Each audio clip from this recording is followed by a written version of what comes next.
Kita kembali lanjutkan perbincangan. Pak Romi menyambung dari pertanyaan yang sudah saya sampaikan sebelum jeda tadi. Pak Romi, LSF ini memang selain memeriksa apa nilai-nilai yang terkandung dalam film tersebut, apa pelajaran yang bisa diberikan, dan juga kesesuaian dari usia penonton untuk film tersebut. Apakah ketika film itu diambil berdasarkan kejadian nyata, LSF juga punya kewenangan, Pak, untuk memeriksa kesesuaian antara jalan cerita di film tersebut dengan kejadian nyatanya seperti apa, Pak Romi?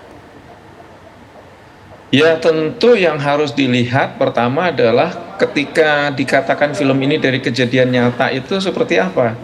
Karena kejadian nyata ini biasanya oleh si pembuat film hanya digunakan sebagai inspirasi, ya. Karena kalau kejadian nyata yang sebenarnya kemudian difilmkan, dia akan menjadi film dokumenter karena isinya benar-benar yang terjadi pada saat itu. Nah, seringkali dan banyak film dengan judul-judul yang lain, kisah-kisah yang lain, itu mengambil inspirasi dari kisah nyata, tetapi ketika dibuat menjadi sebuah film prosesnya, itu ya agak-agak menjadi fiksi kemudian karena dia ada dramatisasi di situ, adegannya juga tidak sama persis, kemudian juga tidak melakukan apa namanya rekonstruksi gitu ya. Jadi film ini bukan rekonstruksi loh dalam bahasa yuridis ya. Tentu Pak Susno juga sangat paham nih. Ini kan film bukan rekonstruksi. Ini memang ya ada unsur fiksi, ada dramatisasi, ada dramaturgi di situ yang dibangun menjadi sebuah tensinya tinggi, kemudian orang bisa nangis, orang bisa tertawa, bisa tersenyum, kemudian setelah tersenyum tiba-tiba menangis lagi. Nah, ini film, jadi melihat film itu harus seperti itu. Lain halnya dengan kalau ini diklaim sebagai ini adalah film dokumenter yang kami dapatkan dokumentasinya dari 1, 2, 3, 4. Ini berbeda lagi gitu. Ya, Nah, baik. hampir semua film dan film-film itu yang kemudian hanya mengambil inspirasi dari kisah nyata. Dan film Vina ini kan sudah jelas ada disclaimer dari pembuat filmnya kan, di depan sudah dikatakan seperti itu, bahkan di belakangnya sudah juga dikatakan ya ini berbasis dari apa katakanlah rekaman yang pada saat itu kesurupan dan segala macam gitu. Jadi si pembuat film tidak sedang membuat sebuah rekonstruksi baru atau dia merekonstruksi kasus yang ada. Enggak, ini disajikan sebagai sebuah film, sebuah tontonan yang tentu dalam hal film atau tontonan itu yang dirasakan oleh penonton itu Ya. masing-masing. Bisa bahagia, bisa gembira, bisa senang, kemudian sedih, nangis, kemudian habis itu tertawa lagi. Nah, inilah pemahaman tentang film yang harus sama-sama kita pahami gitu. Betul, baik. Pak Susno, ada dua hal mungkin yang saya minta pandangan Pak Susno. Yang pertama yang soal film, karena memang ada beberapa kalangan masyarakat yang mengatakan film Vina ini malah memancing kegaduhan sehingga mungkin akan melaporkan film ini. Nah, kemudian yang kedua adalah soal prarekonstruksi tadi Pak Susno akan memberikan catatan tersendiri. Silakan Pak Susno. Tentang film ini saya sangat suka sekali ya. Bagus sekali, terlepas dari sebuah industri yang mendatangkan keuntungan yang besar. Kalau nggak salah penontonnya udah mendekati 6 juta. Pertama saya berterima kasih kepada sutradaranya, kepada produsernya yang memproduksi film ini. Dengan film inilah perkara ini terangkat kembali. Sudah 8 tahun orang menyisakan pekerjaan, DPO, kemudian ada yang menarik pengakuan, ada orang yang mengaku nggak bersalah tapi masih di penjara, akhirnya terangkat ke permukaan. Nah, ini berkat film ini. Soal film ini apakah sesuai dengan cerita sebenarnya apa tidak? Ya jelas tidak, namanya film. Dan ini bukan film dokumenter. Ya.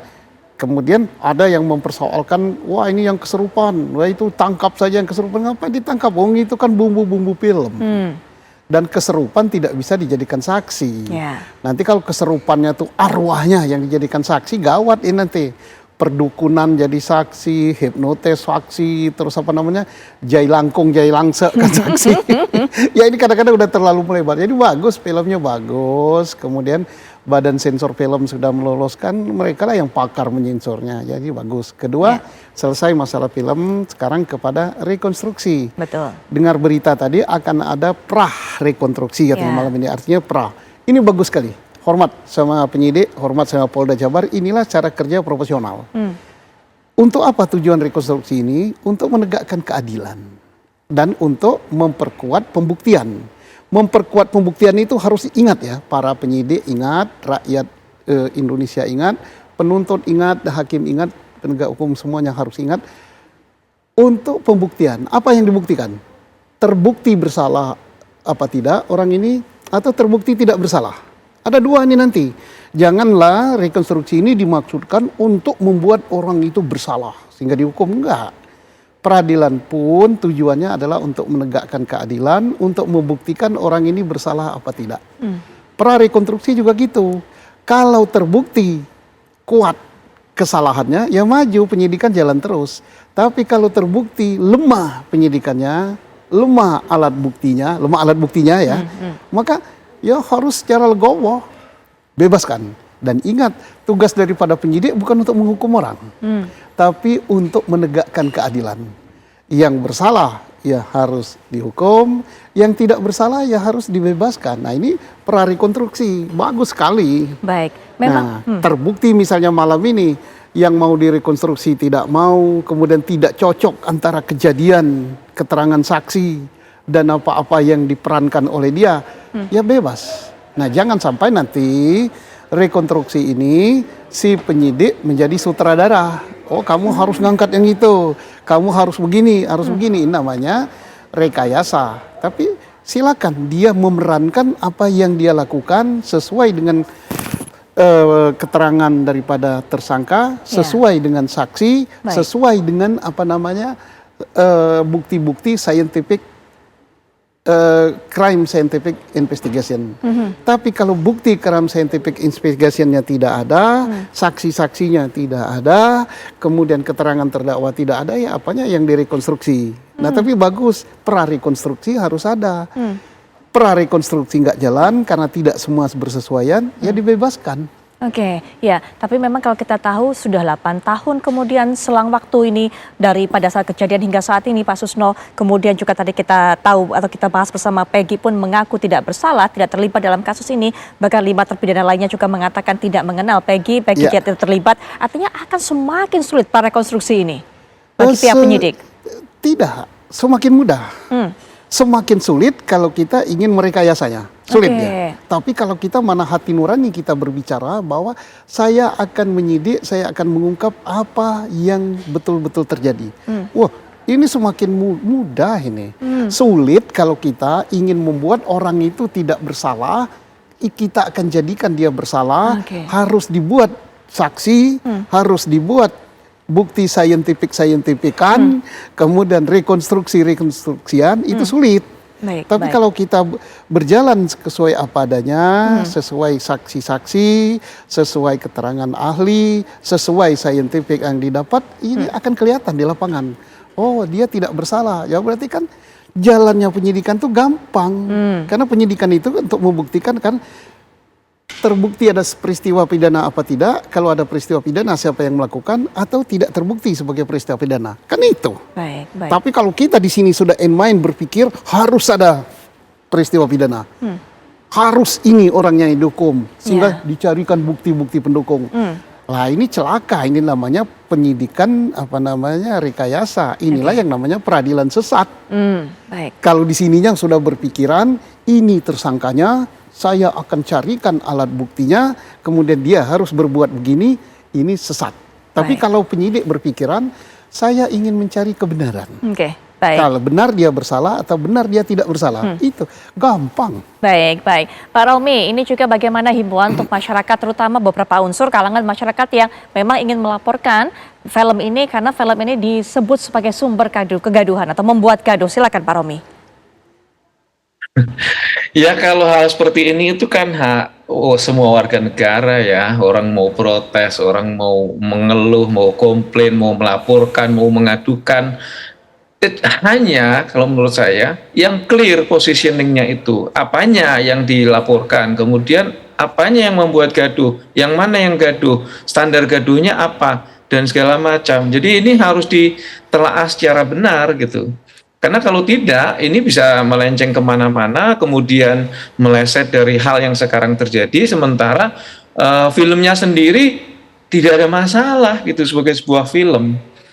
Terus yang mana yang dianggap masalah gitu. Nah, ini menurut saya harus clear ya, dan saya membatasi diri untuk tidak masuk sampai pada proses ini ya Pak Susno ya, proses penegakan hukumnya ya.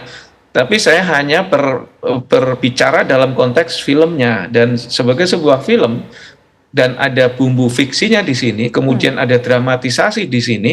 Film ini hanya terinspirasi dan menggunakan kisah kemudian rekaman, ya taruhlah kesurupan atau apapun itu sebagai sebuah alur cerita yang dibikin menjadi film seperti sekarang ini gitu. Ya baik, terakhir juga mungkin penutup dari Pak Susno, himbauan untuk masyarakat juga yang masih mungkin berpikir bahwa film ini sumber kegaduhan tadi, Pak Susno. Ya, pertama, janganlah berpikir film ini sebagai kegaduhan. Film ini banyak jasanya untuk pengungkapan suatu kasus, untuk menegakkan kebenaran keadilan. Kecuali yang menyatakan film ini kegaduhan adalah orang-orang tertentu dalam rangka iklan. Karena film ini hampir ditonton oleh 6 juta orang loh. Kan bisa saja dibuat gaduh ya, gaduh supaya orang ingin menonton. Tapi kalau gaduh dari segi apanya yang gaduh? Hiburan kok. Filmnya bagus. Artinya kalau dilaporkan juga percuma Pak ya, tidak memenuhi unsur pidana ya. Mungkin yang cocok mari kita menonton gitu.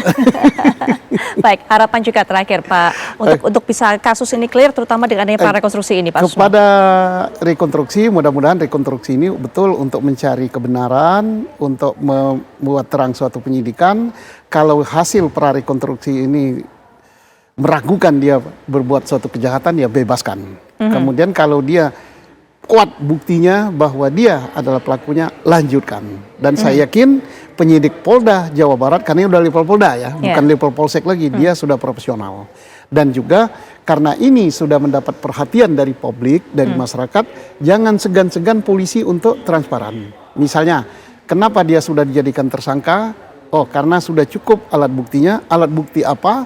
Tunjukkan alat buktinya, ini hasil alat bukti saintifik, ini alat bukti saksi dan sebagainya. Sehingga masyarakat lega. Jangan salahkan masyarakat, ini hak masyarakat kok. Polisi itu punya masyarakat, yang membuat peradilan ini masyarakat, yang membuat hukum masyarakat, negara ini milik masyarakat. Termasuk presiden pun dipilih oleh rakyat. Ya, negara ini sudah, itulah konsekuensi daripada negara demokratis. Kalau dengan adanya prarekonstruksi ini, apakah kemudian membuka kembali bahwa ternyata 2 DPO tersebut bukanlah fiktif, tapi melainkan nyata? Ya bisa jadi, kalau hasil rekonstruksi ini misalnya, dan hasil penyidikan ini betul-betul ada tersangka lain, yang syukur-syukur kalau bisa memperkuat daripada kelakuan bertiga ini, ya harus dikejar. Jadi sepanjang penyidiknya tidak dipengaruhi di sini oleh suatu pemikiran bahwa harus begini, maka akan gampang. Tapi kalau sudah dipikiri di sini bahwa yang ini gini nggak gini, bahwa peristiwanya gini menurut ini, nah ini akan sulit. Karena kita harus membuat suatu cerita lagi ya. Tapi saya yakin bahwa penyidik zaman sekarang, adik-adik saya, junior-junior sekarang udah begini. Karena mereka well educated dengan pengalaman yang bagus, insya Allah makin lama makin bagus. Tapi mari kita lihat hasil prarekonstruksi ini. Kalau hasil prarekonstruksi ini tidak cukup bukti untuk menjadikan dia tersangka, dia bebaskan, berarti begini. Tapi kalau cukup bukti dia ajukan, dan yang namakan cukup bukti itu dia buka ke masyarakat, dan kemudian dia buka di peradilan, dia terima dengan baik pra peradilan. Kan ini kan pra peradilan ya. Pra peradilan itu jangan dianggap sesuatu yang jahat bagi polisi, bersyukur. Karena apa?